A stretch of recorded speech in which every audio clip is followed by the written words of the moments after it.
ಎಲ್ರಿಗೂ ನಮಸ್ಕಾರ. ಸಖತ್ ನ್ಯೂಸ್ಗೆ ಸ್ವಾಗತ. ರಾಜ್ಬಿ ಶೆಟ್ಟಿ ನಟನೆಯ ಸೂಫ್ರಮ್ ಸೋ ಸಿನಿಮಾವು ಬಾಕ್ಸ್ ಆಫೀಸ್ನಲ್ಲಿ ದೊಡ್ಡ ಮಟ್ಟದ ಗಳಿಕೆ ಮಾಡುತ್ತಿದೆ. ಈಗಾಗಲೇ ವಿಶ್ವಾದ್ಯಂತ ಈ ಚಿತ್ರವು 50ಕ್ಕೂ ಅಧಿಕ ಕೋಟಿ ರೂಪಾಯಿ ಕಮಾಯಿ ಮಾಡಿ ಹೊಸ ದಾಖಲೆಗಳನ್ನು ಸೃಷ್ಟಿ ಮಾಡುತ್ತಿದೆ. ಈ ನಡುವೆ ಸೂಫ್ರಮ್ ಸೋ ಸಿನಿಮಾವು ಪರಭಾಷೆಗೂ ಡಬ್ ಆಗಿ ಸೌಂಡ್ ಮಾಡ್ತಿದೆ. ಸೂಫ್ರಮ್ ಸೋ ಸದ್ಯ ಮಲಯಾಳಂ ಭಾಷೆಗೆ ಡಬ್ ಆಗಿದೆ. Bollywood star hero Dulquer Salman ಅವರ ಪ್ರೊಡಕ್ಷನ್ ಹೌಸ್ ಮೂಲಕ ರಿಲೀಸ್ ಮಾಡಲಾಗಿದೆ. ಮಲಯಾಳಂ ವರ್ಷನ್ನ ಗಳಿಕೆ 4 ದಿನಗಳಿಗೆ 1 ಕೋಟಿ ರೂಪಾಯಿ ದಾಟಿರುವ ಬಗ್ಗೆ ಮಾಹಿತಿ ಇದೆ. ಇದೀಗ ಅದೇ ಹುಮ್ಮಸ್ಸಿನಲ್ಲಿ ತೆಲುಗುಗೂ ಡಬ್ ಮಾಡಿದೆ ಚಿತ್ರತಂಡ.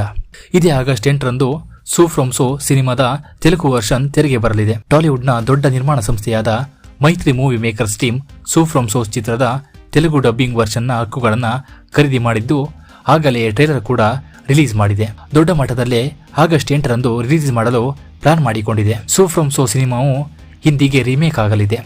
ಈ ಬಗ್ಗೆ ಸ್ವತಃ ರಾಜ್ಬಿ ಶೆಟ್ಟಿ ಅವರು ಪ್ರತಿಕ್ರಿಯಿಸಿದ್ದಾರೆ. ಈಚೆಗೆ ಸಂದರ್ಶನವೊಂದರಲ್ಲಿ ಹಿಂದಿ ರೀಮೇಕ್ ಕುರಿತು ಮಾತನಾಡಿರುವ ರಾಜ್ಬಿ ಶೆಟ್ಟಿ, ನಮಗೆ ಈ ಸಿನಿಮಾದ ಹಿಂದಿ ರೀಮೇಕ್ ಆಫರ್ ಬಂದಿದೆ, ನಾನಂತೂ ಈ ಬಗ್ಗೆ ಕುತೂಹಲದಿಂದ ಇದ್ದೇನೆ ಎಂದು ಹೇಳಿದ್ದಾರೆ. ಈ ಚಿತ್ರದ ಕತೆ ದಕ್ಷಿಣ ಕನ್ನಡದಲ್ಲಿ ನಡೆಯುತ್ತದೆ.